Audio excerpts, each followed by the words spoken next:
दोपहर 3 बजे के भोजपुरी समाचार में अपने के स्वागत बा। नमस्कार, हम प्रतिमा। सबसे पहले प्रमुख समाचार। आज विश्वकर्मा पूजा तथा वास्तु दिवस। कोरोना महामारी के चलते विश्वकर्मा पूजा भी प्रभावित। प्याज में कालाबाजारी करे वाला काठमांडू तिनकुने के 4 जने व्यापारी पकड़ाए। अनुगमन टोली द्वारा चारों दुकान में सिलबंदी संगे व्यापार कारोबार रोका। 6 महीना से बंद लंबा दूरी के सार्वजनिक यातायात आज से संचालन में। सरकार द्वारा तय भइल स्वास्थ्य मापदंड पालना कईल व्यवसायी सबके दावी।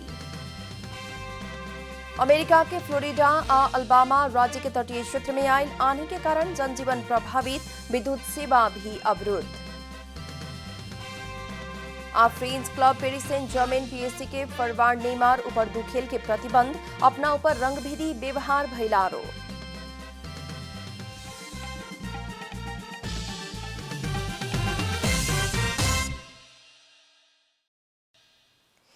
अब पूरा समाचार। आज विश्वकर्मा पूजा तथा वास्तु दिवस। प्रविधि उत्पादन तथा अध्ययन के विद्वान विश्वकर्मा बाबा के पूजा करके वास्तु दिवस मनावल जाला, लेकिन इस साल कोरोना के चलते विश्वकर्मा पूजा भी प्रभावित भइल बा।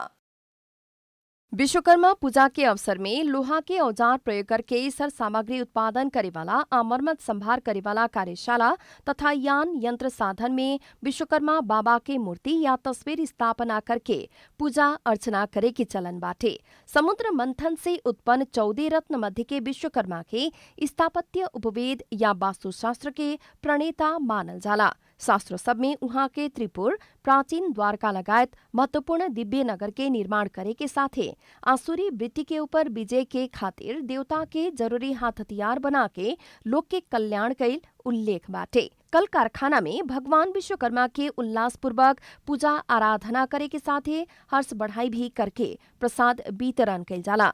ऐसे पूजा कईल गेल विश्वकर्मा बाबा के मूर्ति जय जयकार करत नदी या जलाशय में ले जाके डुबा के विश्वकर्मा जयंती संपन्न होखेला।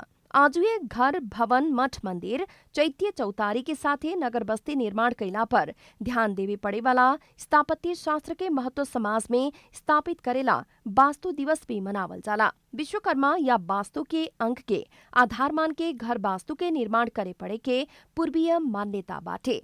प्राकृतिक महातत्व आकाश, वायु, अग्नि, पृथ्वी आ जल के अवस्थिति आ दिशा निर्धारण करके स्थापत्य के निर्माण कैला पर इसे सुस्वास्थ्य, श्री वृद्धि, सर्व कल्याण होखे के वास्तु विधा में उल्लेख बाटे। आज वे वैज्ञानिक क्षेत्र में विज्ञान के वरदान आ इससे विश्व में प्राप्त उपलब्धि के बारे में व्याख्या विवेचन करके वास्तु विज्ञान दिवस भी मनावल जा रहा बा। लेकिन कोरोना वायरस संक्रमण के जोखिम के चलते इस साल ई पर्व प्रभावित भइल बा। काठमांडू के तिनकुने में पियाज के कालाबाजारी करे वाला 4 जने व्यापारी के पकड़ के प्रहरी के जिम्मा लगावल गेल बा। 4 गो दुकान में काठमांडू करे के साथ ही व्यापार रोका कैल गेल बाटे। में रहल हरित सामुदायिक कृषि बाजार में तरकारी बेचते आयल नाजदा अंजू बीएफए के सबरे 150 रुपया किलो में पियाज बेच ली है। वहाँ के ओ पियाज निचला तला के होलसेल व्यापारी शालिग्राम दुलाल से किनले रहली। ओ पियाज शालिग्राम कितना दाम में किनलन त बिल ना भेटाइल। वहाँ के अपना से फरक समय में कहियो 65 रुपया में तो कहियो 70 रुपया में किनल बतात रहलन। दुलाल के मुताबिक व्यापारी सब गाड़ी में पियाज बोक के आवेलन, बेचेलन आ पैसा लेके जायलन, उ लोग बिले ना देवेलन। पूछताछ बहुते भइला बाद अनुगमन टोली कहवाला मालूम भइला बाद नाजदा किलो के 50 रुपया घटा के 100 रुपया में पियाज बेचे लगली। ई कारोबार में केहू भी बिल लेहल आ देहल ना भेटाइल। बाजार में रहल 128 सरकारी स्टॉल मध्ये कुछ में काठमांडू महानगर पालिका के समन्वय में भइल टोली से छापा बीएफए के मारल गईल। छापा के क्रम में 4 व्यापारी पकड़ल गईल तो उलो के गोदाम में सील कैल गेल बा। मूल्य सूची ना राखल, खरीद बिक्री बिल ना मिलल आ बाजार मूल्य से 3 गुना से बेसी दाम में पियाज बिक्री वितरण कैल, दर्ता बिना दुकान संचालन कैल लगायत कैफियत भेटैला बाद गोदाम के व्यापारी के महानगरीय प्रहरी वृत्त बानेश्वर में जिम्मा लगावल गईल बा त तरकारी बिक्री वितरण रोका कैल गेल बा। र यहाँको स्थिति हेर्दाखेरिमा पसल दर्ता गरेको छैन, बिल बिचकहरू पनि पाइएको छैन कति त पसलै दर्ता पनि नगर्नु भएको हुनाले त्यसले गर्दा हामीले चाहिँ 42 बोतल चाहिँ प्याजलाई जुन कालीमाटीबाट ल्याएर छोडिएको थियो हुनुहुन्छ उहाँहरू त्यसलाई चाहिँ हामीले प्रहरीको जिम्मा लगाएका छौँ।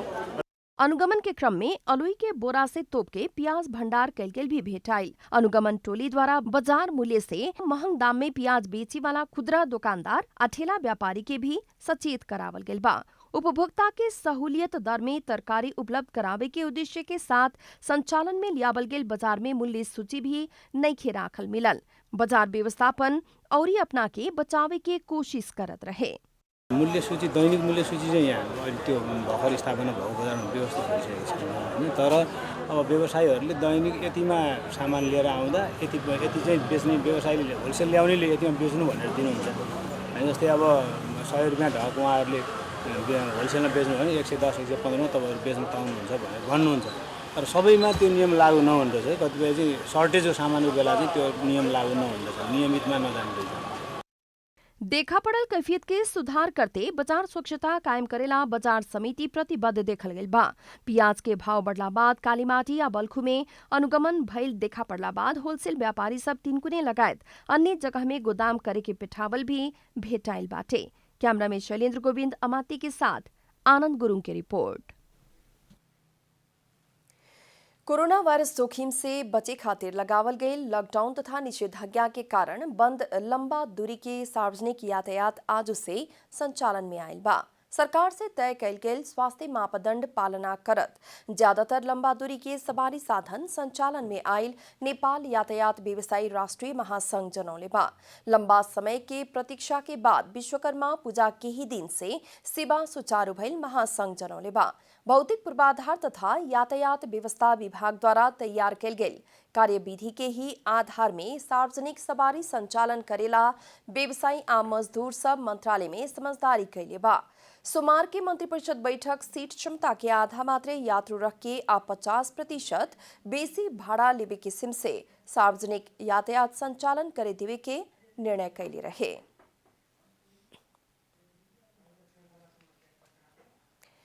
नेपाली कांग्रेस के सभापति शेरबहादुर देउबा होम आइसोलेशन में बानी। देउबा के निजी सचिवालय में कार्यरत एक जने में कोरोना वायरस पॉजिटिव देखा पड़ला संगी देउबा होम आइसोलेशन में बानी है। स्वकीय सचिव भानु देउबा के मुताबिक सभापति देउबा के स्वाब संकलन की तैयारी हो रहल बाटे। सचिवालय के एक जने के रिपोर्ट पॉजिटिव अइला संगी सभापति देउबा बालुवाटार बैठक में सहभागी न होखे के निश्चित भइल बा।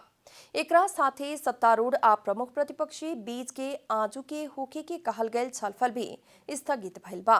बुध के सत्तारूढ़ दल नेकपा के अध्यक्षद्वय प्रधानमंत्री केपी शर्मा ओली आ पुष्पकमल दाहाल के बीच भइल छलफल में आजू खातिर प्रमुख प्रतिपक्षी दल के नेता देउबा संगे के भेंट तय कैल गेल रहे। भोजपुरी समाचार में अब छोट विश्राम।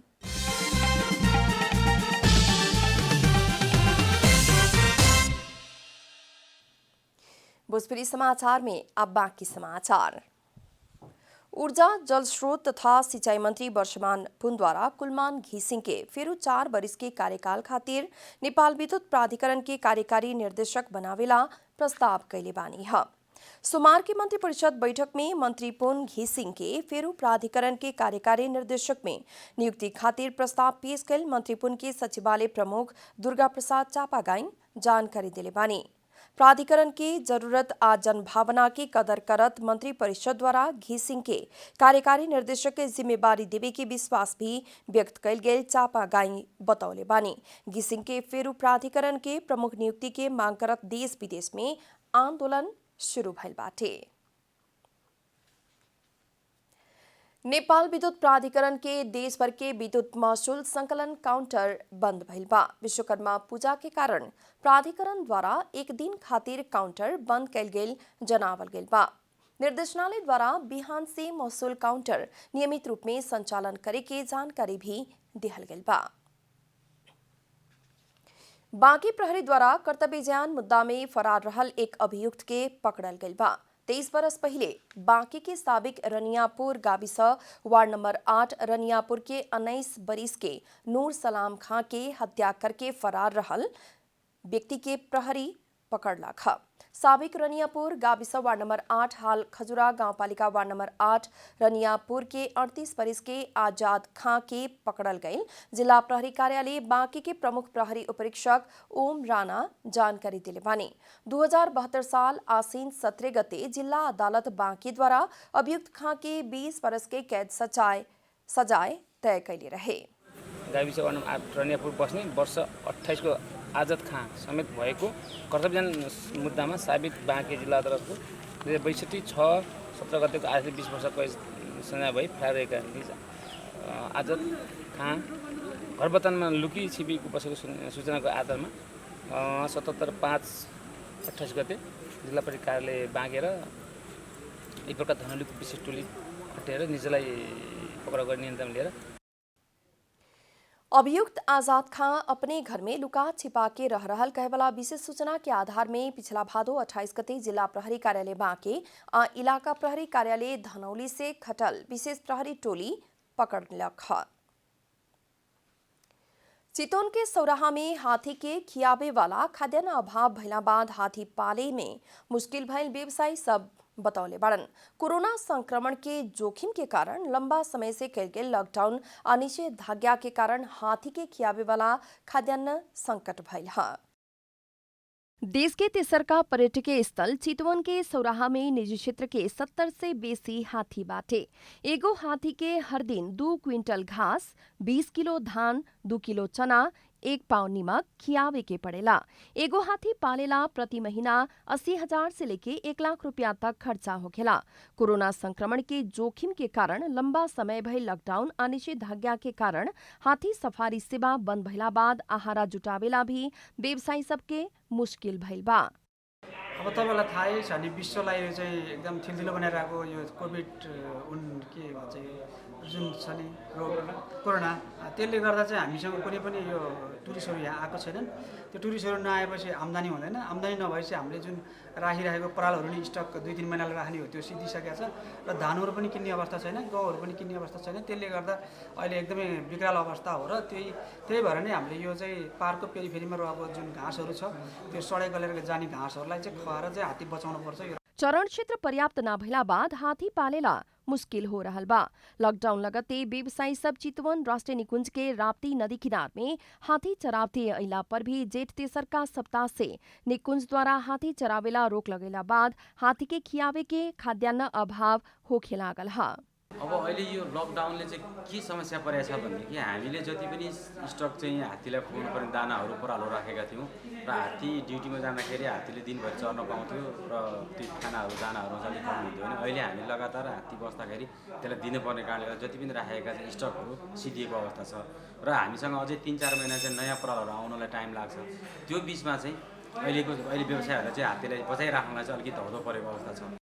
पर्यटक सब हाथी सफारी खातिर चितवन आवेवाला भइला पर भी हाथी के रोजाना करेवाला खर्चा जुटावे ना सकला बाद सौराहा के व्यवसायी सब हाथी बेचे लागल बा। चितवन से आनंद पोखरेल की रिपोर्ट। अब आर्थिक समाचार।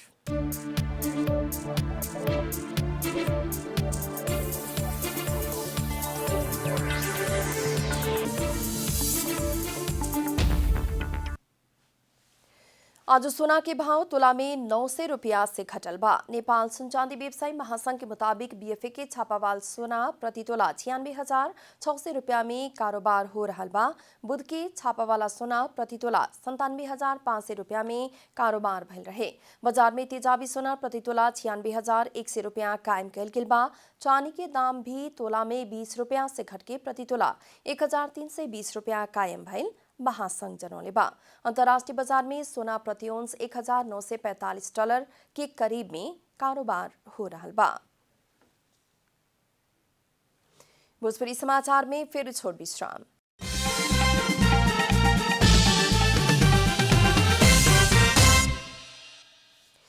भोजपुरी समाचार में अब अंतर्राष्ट्रीय समाचार।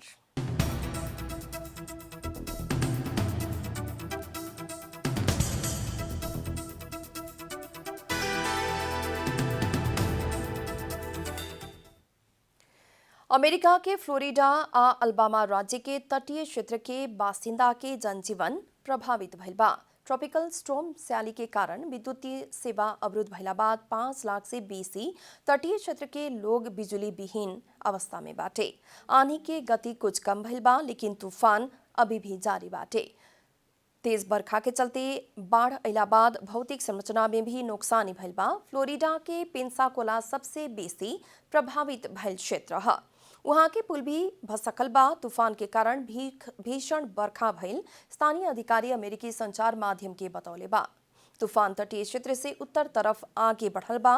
5,50,000 से बेसी बासिंदा अन्हार में रहेला स्थानीय संचार माध्यम उल्लेख कैले बा। आप खेलकूद समाचार।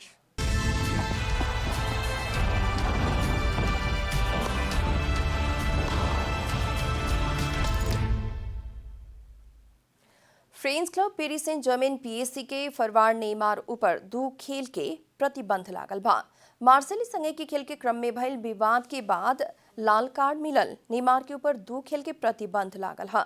लेकिन फ्रांसीसी फुटबॉल के प्रशासकीय निकाय द्वारा अपना ऊपर रंगभेदी व्यवहार भइल कहवाला नेमार के आरोप के छानबीन करे के जनावल गेल बा। पिछला इतवार के रात भइल खेल में पीएससी के 3 आ मार्सेली के 2 करके 5 खिलाड़ी इंजरी समय में लाल कार्ड प्राप्त कैले रहे। मार्सेली के डिफेंडर अल्वारो गोंजालेस के मुड़ी में मारल कारण नेमार के लाल कार्ड मिलल रहे। नेमार संगे लाल कार्ड मिलल अन्य 4 जने खिलाड़ी ऊपर भी प्रतिबंध लागल बा। पीएससी के डिफेंडर लेविन कुर्जावा के 6 खेल खातिर निलंबित कैल गेल बा। ओही लेखा पीएससी के लियांड्रो पोरेडेस भी 2 खेल खातिर प्रतिबंधित भइल बाड़न। मार्सेली के जोर्डन इमाबी 3 खेल के निलंबन में पड़ल बाड़न। तो उन्हें डारियो बेनेडिटो 1 खेल में बाहरे रहे के जनावल गेल बा। अंत में प्रमुख समाचार फिर एक बेर। आज विश्वकर्मा पूजा तथा वास्तु दिवस। कोरोना महामारी के चलते विश्वकर्मा पूजा भी प्रभावित। प्याज में कालाबाजारी करे वाला काठमांडू 3 कुने के 4 जने व्यापारी पकड़ाइल। अनुगमन टोली द्वारा चारों दुकान में सिलबंदी संगी व्यापार कारोबार रोका। 6 महीना से बंद लंबा दूरी के सार्वजनिक यातायात आज से संचालन में। सरकार द्वारा तय भइल स्वास्थ्य मापदंड पालना कैल व्यवसायी सबके दावी। अमेरिका के फ्लोरिडा आ अल्बामा राज्य के तटीय क्षेत्र में आयल आंधी के कारण जनजीवन प्रभावित, विद्युत सेवा भी अवरुद्ध। French club Paris Saint Germain PSC के फरवार्ड नेमार ऊपर 2 खेल के प्रतिबंध, अपना ऊपर रंगभेदी व्यवहार भइल आरोप।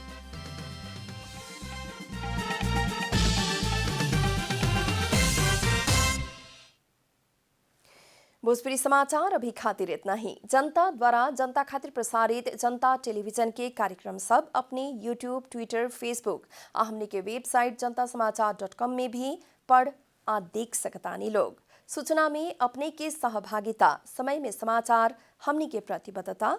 नमस्कार।